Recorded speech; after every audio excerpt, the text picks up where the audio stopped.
Assalamualaikum warahmatullahi wabarakatuh. Jumpa kembali rekan-rekan praktisi HSE. Pada kesempatan yang sangat baik ini kita akan membahas terkait safety talk. Wah, lumayan ini ya, seru ya terkait safety talk ini. Kita akan membahas bagaimanakah agar safety talk itu efektif. Nah, sebelum kita mulai membahas bagaimanakah cara-caranya tersebut, kita pahami dulu pengertian dari safety talk itu apa. Safety talk merupakan forum ataupun media antara para pengawas pekerjaan, antara pekerja ataupun semua yang terlibat dalam pekerjaan tersebut melakukan komunikasi. Nah, forum itulah yang disebut dengan safety talk. Kemudian faktor-faktor apa saja ya yang perlu kita ketahui agar safety talk ini efektif? Pertama, kapankah safety talk itu kita lakukan? Apakah di awal pekerjaan, di tengah pekerjaan, atau setelah pekerjaan selesai? Bisa semua rekan-rekan, tergantung materi yang akan kita bahas. Kalau di awal kita akan membriefing para pekerja terkait bahaya, risiko pekerjaan, kemudian aktivitas-aktivitas yang akan dilakukan, itu kita bisa di awal. Kalau di tengah bagaimana? Kita bisa mengintervensi pekerja tersebut apabila ada sesuatu yang tidak baik. Kita masuk di tengah, stopkan pekerjaan, kumpulkan kembali para pekerja bahwa ini ada hal yang salah telah dilakukan, baik itu unsafe act ataupun unsafe condition. Jadi bisa di tengah-tengah. Kemudian di akhir bagaimana? Boleh di akhir, tapi materinya juga harus berbeda. Mengevaluasi apa yang telah dilakukan, apa yang telah baik, dan apa yang harus diimprove. Itu di akhir. Nah, selanjutnya berapa lama sih pelaksanaan safety talk ini? Kalau bicara waktu, menit, mungkin kita punya persepsi masing-masing ya rekan-rekan. Tapi pastikan safety talk ini efektif. Efektifnya bagaimana?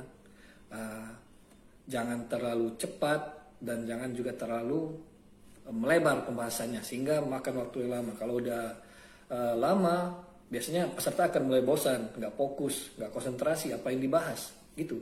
Nah, jadi pastikan waktunya ideal, semua materi kita straight to the point, kemudian kita berikan contoh-contoh, kalau ada lesson learn, kemudian kita bahas-bahas apa saja yang penting sehingga pekerjaan bisa berjalan lancar. Pembahasannya apa? Terkait aspek-aspek ketiga. Nah, selanjutnya terkait materi. Materi safety talk itu seperti apa? Materi safety talk ini sangat-sangat dinamis ya rekan-rekan. Ada terkait K3 kita sampaikan. Kemudian ada lesson learn ataupun pembelajaran. Kemudian ada lagi regulasi, bisa kita masukkan ke dalam sana materi ini. Jadi agar efektif kita sebut di awal tadi, sebaiknya kita pisahkan ya. Misalkan hari ini kita bahasnya terkait K3. Besok kita bahas terkait regulasi-regulasi dan selanjutnya. Nah, memang diselipkan juga selain materi yang disebutkan tadi juga kita memasukkan materi terhadap pekerjaan yang akan dilakukan, jenis pekerjaan, bahayanya apa, kemudian cara mengendalikan risikonya bagaimana. Nah, itu yang harus kita sampaikan juga ke dalam safety talk itu, materinya seperti itu. Kemudian tempat pelaksanaan safety talk bermacam-macam ya, bisa di kantor ataupun di lapangan. Di lapangan mungkin cari tempat yang enak untuk melakukan komunikasi, jangan di tempat yang bising, kemudian lingkungannya juga tidak kotor. Jadi mengumpulkan orang-orang tersebut pada tempat yang nyaman untuk berbicara, kemudian lokasinya juga tidak kotor, lokasi yang bersih. Jadi tentukanlah tempat safety talk seperti itu sehingga semuanya nyaman, tidak disibukkan dengan lingkungan yang tidak enak dan sebagainya. Jadi untuk tempat pelaksanaan seperti itu. Nah, berikutnya cara mengukur efektifnya safety talk ini adalah dilihat dari keaktifan para peserta ya rekan-rekan. Keaktifan para peserta ini sangat penting karena kita bisa mengukur apakah yang disampaikan, materi yang disampaikan, ataupun ada permasalahan-permasalahan yang kita lempar kepada mereka, apakah mereka memahami hal tersebut. Nah, itu sangat penting. Aktifnya para peserta bertanya, aktifnya para peserta merespon apabila ada case-case tertentu. Nah, itu bisa kita lihat bahwa adanya keaktifan dari para peserta itu tanda-tanda safety talk tersebut efektif.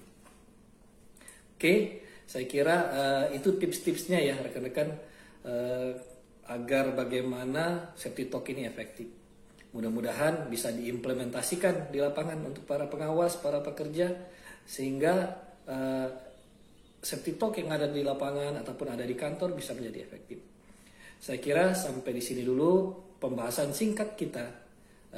Jangan lupa rekan-rekan untuk like, komen, dan subscribe channel ini sehingga bisa terus berkembang dan memberikan edukasi kepada para rekan-rekan semua. Salam keselamatan. Assalamualaikum warahmatullahi wabarakatuh.